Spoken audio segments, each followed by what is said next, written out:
Olá, amigos do canal de Olhos Bem Abertos, sou a Nízia Ontem e novamente estamos aqui juntos conversando, falando a respeito de um universo diferente do nosso cotidiano, onde aqui eu toco no assunto, muitas pessoas acreditam que seja ufologia, mas vamos combinar que o Antigo Testamento ele tem muita coisa de ufologia, de tecnologia que nós não conhecemos ainda. Algumas nós estamos tendo acesso agora. E nós vimos que eles conseguiram, através da locomoção deles, que era muito mais avançada que a nossa, eles conseguiram sair lá do Oriente Médio e vir aqui para o continente americano. E ali nós vimos que o Peru, a própria Amazônia, tem sinais dessa civilização ou dessa passagem desses deuses, como é descrito em toda a Bíblia. Então, os deuses, eles habitaram entre nós, eles estiveram junto conosco e provavelmente ainda estão por várias questões que fizeram com que eles tivessem uma ligação conosco, principalmente a questão da nossa própria genética. Eles estavam observando que estava havendo um movimento, uma movimentação nas forças telúricas dos planetas do Sistema Solar. Então, eles já tinham observado aqui na própria Terra, em Marte, na Lua, e eles percebiam também uma atividade muito diferente no Sol. E isso estava deixando todos apreensivos. Eu estou falando dos líderes, porque os terrestres ainda não tinham conhecimento daquilo que poderia acontecer. E uma coisa que eu achei muito interessante, que os deuses que foram adorados, e muitos ainda são, eles tinham uma longevidade muito maior, muito superior à nossa. Só que eles também envelheciam. E nós vamos ver nesse nosso episódio qual a situação ou o que trazia para eles essa constatação de que eles também envelheciam. Não era só o homem da terra, e eles também, uma hora lá, eles estavam conversando entre eles, e os três irmãos, o Enlil, a Ninmah e o Enki. Então, eles estavam conversando sobre todas as situações que eles já tinham vivenciado, experienciado aqui na Terra. E aí eles começaram a se olhar e constataram que tinham envelhecidos. Enki, que era o conquistador, que era aquele que gostava de namorar, que tinha inúmeros casos, ele ainda estava muito triste porque a Dapa havia falecido. Então ele estava choroso ainda. E aí então ele disse: já passou tanto Ishars que cheguei aqui, e eu cheguei aqui como um líder, sim, porque a expedição dele foi a segunda que veio para a Terra. E ele chegou numa liderança, embora ele tivesse a equipe dele e tal, mas aqui já tinha aquele que era o sogro dele, que eu já falei que é a Lalu. E ele falou que quando ele chegou aqui, ele era um líder elegante, corajoso, destemido, e agora ele estava cansado e ele se sentia velho. Aí Enlil também faz toda a queixa.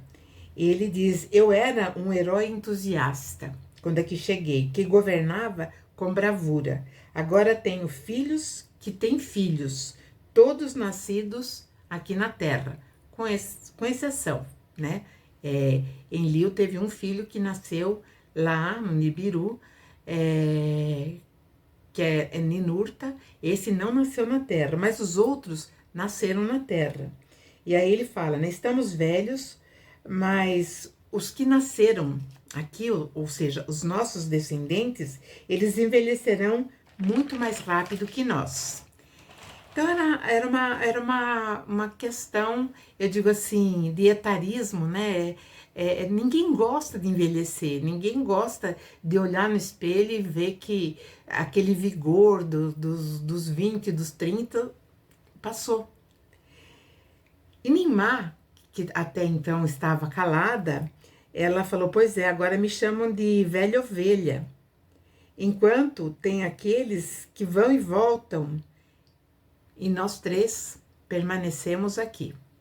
Porque eles não podiam, existia lá uma cláusula, lá não era um contrato, né? Mas aqueles que vinham para cá, eles não podiam voltar, apenas para morrer. Ou então, uma passagem muito rápida, mas isso trazia um transtorno muito grande, porque envelhecia mais ainda. Então, aqueles que estavam aqui na Terra, quando eles iam de volta para o planeta de origem, eles ficavam mais velhos, eles morriam mais cedo.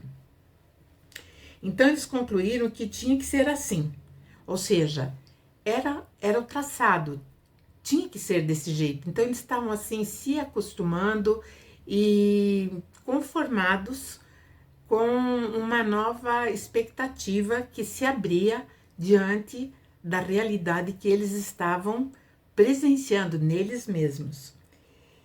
E então eles disseram: nós estamos vinculados à Terra.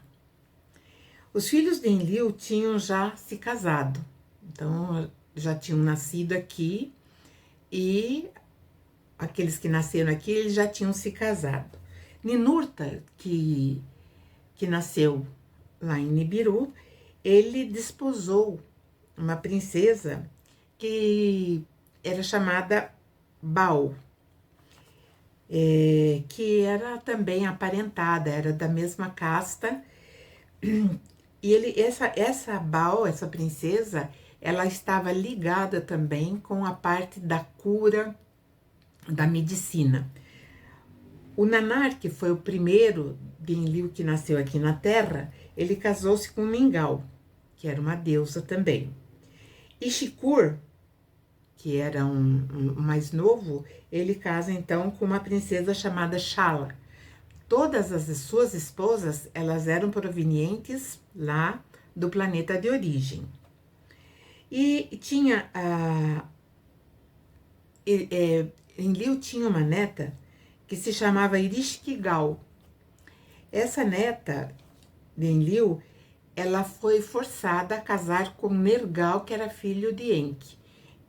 Provavelmente Nergal gostava dela e em determinado momento ela estava numa situação fora ali do clã, ela teve que fazer alguma coisa, porque eles andavam muito para lá e para cá, e isso ainda é registrado em algumas igrejas na Itália, igrejas antigas, e então tem as naves passeando pelo céu.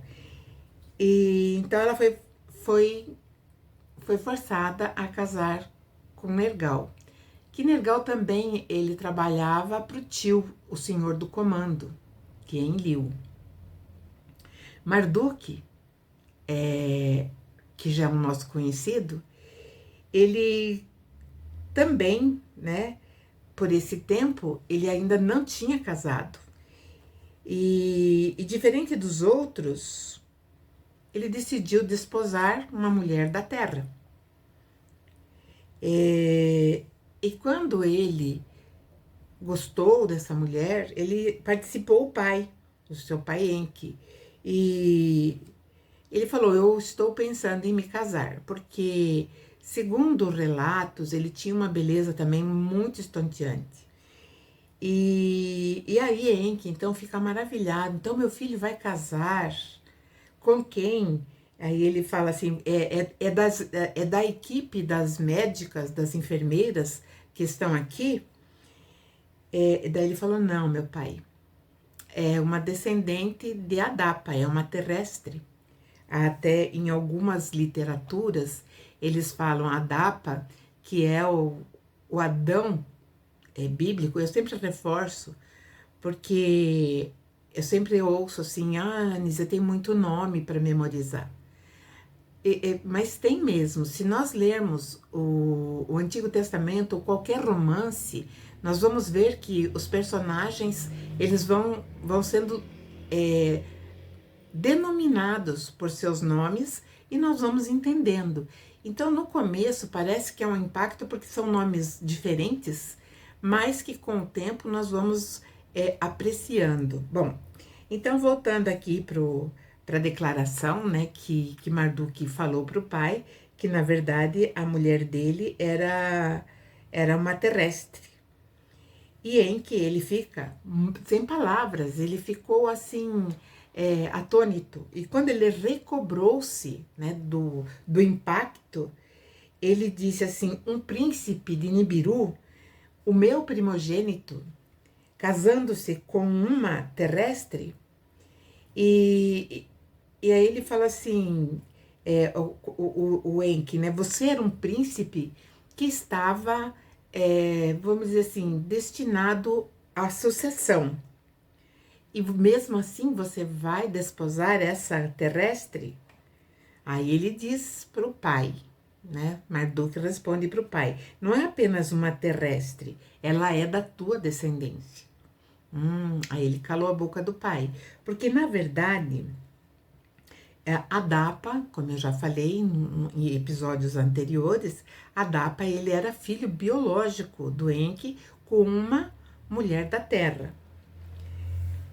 E aí então Enki quer saber mais quem é essa moça, né? Daí ele diz: é filha de Enoque, aquele que viajava, como foi registrado no episódio passado, e que nas tabuletas ele recebe o nome de Enkime, mas nós aqui conhecemos como Enoque. Aquele que foi levado da terra, e o nome dela é Sarpanite. Aí Enki então vai chamar a sua esposa, que é a Ninki, que lá no planeta se chama Dankina, e ele contou então, falou para ela da decisão do filho Marduk, e aí ele fala assim: quando Enoque viajou comigo, ensinei a ele sobre a terra e o céu. Ou seja, Enoque, ele foi conhecedor de todo o sistema solar. E presenciei com os meus olhos o que meu pai, Anu, o pai de Enki, disse um dia: passo a passo nesse planeta, a partir de um ser primitivo, criamos uma criatura semelhante a nós. O terrestre civilizado é muito parecido conosco em todos os aspectos, na compleição física, na beleza, mas eles, exceto porque pela sua curta longevidade, porque para eles, naquela época, viver, vamos dizer, 1030 anos era um período muito curto, porque um ano para eles, como eu já expliquei, são 3.600 anos para nós. Ninki, a mãe de Marduk, ela pergunta se por acaso Sarpanite estava correspondendo vamos dizer assim, ao sentimento do filho. E ele diz que sim, e que ela estava também apaixonada por ele. Bom, então Enki levantou a voz e disse: se nosso filho fizer isso, nunca poderá mais voltar ou ir para o Nibiru. Ele, levando a sua esposa, ele só poderá voltar sozinho. E ele perderia, então, a sua condição de príncipe, a condição de príncipe que ele tinha lá no planeta de origem. E ele, então, amargamente, ele responde para o pai: eu já não tenho mais nenhuma prerrogativa ou direito, eu não tenho nem lá em Nibiru e muito menos também aqui na Terra. Então a gente já percebe que existia nele um traço de amargura, uma falta de resignação. Ele queria mais. Então ele já estava plantado nele já, né? Aquilo que vai florescer mais tarde, que é uma inconformação muito grande. E isso já tinha ele já tinha demonstrado isso quando ele viajou com o pai dele. E ele diz assim, né? Essa é minha decisão. Eu vou me converter de príncipe que sou aqui na terra a rei da terra. Serei o senhor desse planeta. Então, isso ele afirma para o pai e para a mãe dele. Eu vou ser o senhor desse planeta. E o que Enki fala? Assim seja, meu filho. E a mãe dele, a Ninki, fala também a mesma coisa. Assim seja. E aí, então, foi chamado Matusalém. Matusalém era irmão da Sarpanite. Se vocês procurarem no Antigo Testamento, vocês vão encontrar todos esses nomes lá. E esse soberano, né, que era... Ele não era o soberano, né? O irmão da Sarpanite, quando ele ficou sabendo da decisão do deus Marduk casar com a sua irmã, ele também falou, assim seja.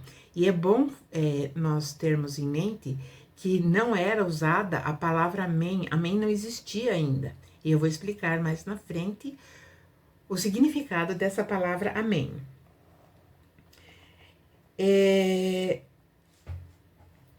Engraçado, né, que a gente vai fazer uma análise assim, em que ele se relacionava com várias mulheres da Terra. E aí, né, mas o filho casando-se com uma, para ele era muito diferente. A tia Ninmah,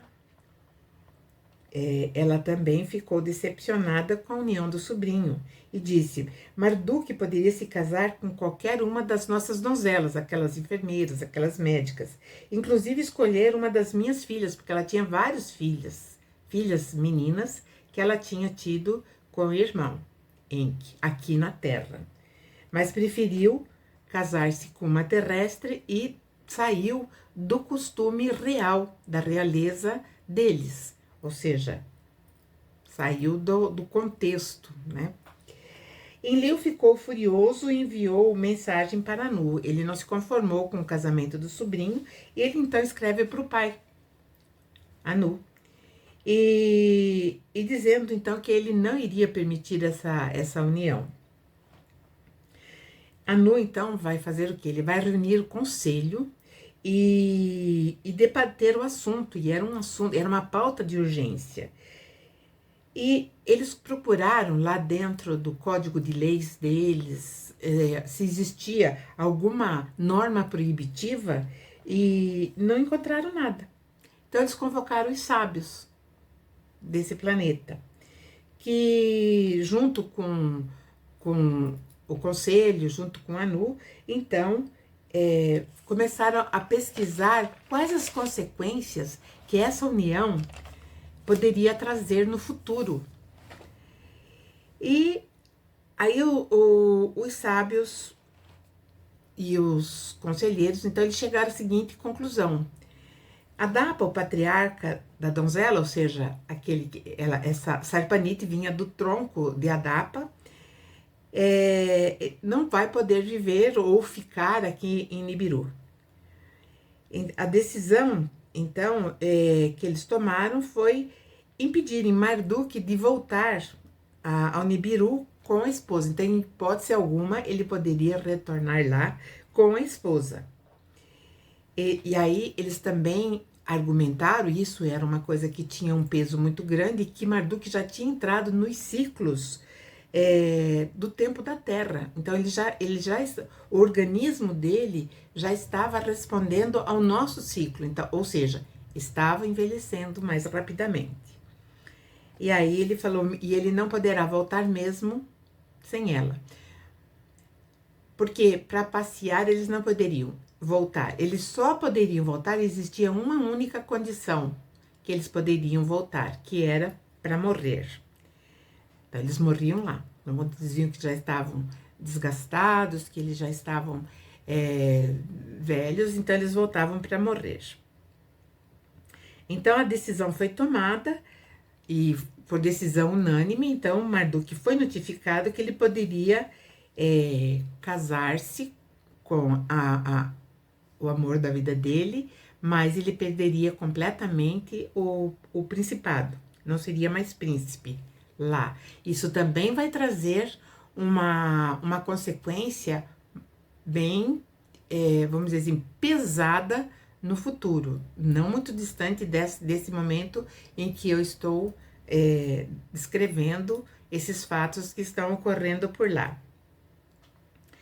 E eles, então, os líderes aqui, depois disso, Enlil, Enma e Enki, eles aceitaram. Eles aceitaram a decisão e aí virou festa. Então, a mãe de Marduk, a Ninki, ela ficou feliz da vida, porque já que tinha tido a aprovação, ela queria fazer uma festa no Eridu. E Enlil falou muito claro, ele falou no Edim ou no Éden, não, lá não, eu não quero eles por lá. E aí Enki, quando viu isso, ele ficou preocupado, afinal de contas, meu filho vai morar onde? Então, ele propôs que, como presente de casamento, os noivos receberiam os domínios, ou seja, terras, longe do Éden. E aí, Enlil pergunta, de que terra você está falando, Enki? Aí ele fala assim, dos domínios que estão acima do norte, do Abisu, ou seja, pro lado da África, lá para cima. Na terra que chega até o mar superior. É o mar que fica, talvez seja o mar Mediterrâneo. E aí, então, ele fala assim, né, essa terra, ela é separada do Éden também por rios e por um mar. Mas eu quero que ele vá para lá justamente por conta que ali poderá chegar embarcações. Assim seja, disse Enlil, que era o senhor do comando, ou seja, ele que tinha a palavra final. O casamento, então, foi uma festa grandiosa, que compareceram, né, uma multidão de seres da terra, terrestres, civilizados. E quando eu falo civilizados, eram castas de famílias, digamos assim, que tinham uma ligação, tinham uma aristocracia. E também vieram os Igig, que estavam em Marte, para ver o casamento do comandante deles lá em Marte. Então, eles vieram lá e também tinham os jovens Anunnakis daqui que acharam a festa muito legal, muito boa, né? E eles, então, celebraram a união. E essa união era uma união legal, legalizada, diante das leis do planeta Nibiru. Então, assim, ficou também, vamos dizer assim, oficializado entre os homens da Terra essa cerimônia de união com festa, porque tinha tambores, tambores que provavelmente tinham um som muito mais potente, porque eles eram de cobre, então tinha uma afinação diferente, tinha também outros instrumentos, então foi uma coisa muito, uma festa muito badalada. E aí nós vamos entender uma coisa, no capítulo 6, como eu estou ainda trabalhando dentro desse capítulo, no capítulo 6 da Gênesis, nós podemos entender melhor, então, agora as palavras proferidas. Quando no versículo 2 está escrito, viram os filhos de Deus, o filho dos deuses, é que ali colocaram filho de Deus, porque quando Moisés ele trouxe esse compilado, que é a Gênese, ele não queria falar deuses, ou até ele falava, porque em várias partes do Antigo Testamento existem a palavra deuses. E até no Novo Testamento também são mencionados. E aqui então, por conta de alguma mexida, por conveniência, ou sei lá, o que aconteceu, né? Porque, infelizmente, os livros foram muito rasurados e também teve muita inserção do próprio escritor. Então ele fala assim, né? Então viram os filhos de Deus, dos deuses, que as filhas dos homens eram formosas e tomaram para si mulheres que escolheram. Então eles escolheram as bonitas e casaram. E segundo as tabuletas sumérias, 200 Igig de Marte, eles vieram para a festa. E quando eles viram também que as mulheres daqui eram bonitas, formosas, eles entraram em uma conferência entre eles, uma assembleia, uma reunião, e eles falaram: por que nós estamos fadados à solidão, à tristeza de viver isolados e não podemos ter os nossos descendentes? E isso gerou, né, um conflito muito grande. Então eles não achavam justo viverem sozinhos. E aí que entra esse versículo, né? Viram os filhos dos deuses que as filhas dos homens eram formosas, e eles tomaram mulheres para si. E aí, então, o chefe desses Igig que estavam lá era Xangás, o nome dele era Xangás, e ele falou: não, vocês estão certos, viver na solidão não é bom, então vamos fazer um motim. Então eles começaram a raptar as mulheres, porque eram 200, então cada um ia pelo menos pegar uma, né? Então foi foi um rapto em massa. Então eles escolhiam as belas que eles achavam e raptavam, e aí eles foram para o porto espacial para eles voltarem para Marte, que é Lamu. E só que tinha uma coisa, eles queriam, antes deles irem para lá, eles queriam receber a bênção dos deuses que estavam aqui. E isso gerou uma confusão. Por quê? Né? Eles não queriam, os deuses não queriam essa proliferação de casamentos entre deuses e terrestres. Então, eles foram para esse lugar, né? Esse porto espacial, e aí eles falaram: olha, se vocês não aprovassem ou abençoassem o casamento, assim como foi abençoado de Marduk, nós vamos pôr fogo na terra. Nós sabemos como fazer isso. Então os líderes pediram, né, que os líderes que eu digo é Enlil, Enki e Ninmah, que Marduk, né, acabasse com o motim. Mas ele disse que não, eu estou do lado deles. Se eu vou me casar, eles também podem. Então, no próximo episódio, eu vou trazer para vocês o que vai acontecer daí para frente e que está também registrado lá na Gênesis. Eu trago esse conteúdo para vocês, que é bem interessante, e eu gostaria que vocês me acompanhassem até aqui o final do vídeo, e todas as dúvidas que vocês tiverem, por favor, podem me escrever. Eu estou, assim, aberta para uma conversação mais ampla. Eu agradeço a todos vocês, peço que coloquem o joinha. Uma outra coisa que eu acho que eu esqueço de falar sempre: toquem no sininho das notificações e compartilhem o vídeo. E nós nos veremos no próximo episódio. Até lá!